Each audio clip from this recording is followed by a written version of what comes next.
কোন দেশে ১৩ মাসে ১ বছর হয়? এ মিশর, B Ethiopia, C Japan, D Brazil. উত্তরটি পারলে কমেন্টে লিখুন।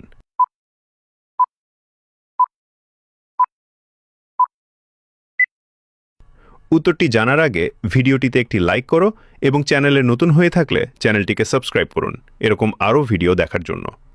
সঠিক উত্তরটি হবে অপশন বি ইথিওপিয়া। ইথিওপিয়ার ক্যালেন্ডারে ১২ মাসে ৩০ দিন করে এবং শেষ মাসে ৫ থেকে ৬ দিন থাকে, তাই মোট ১৩ মাস।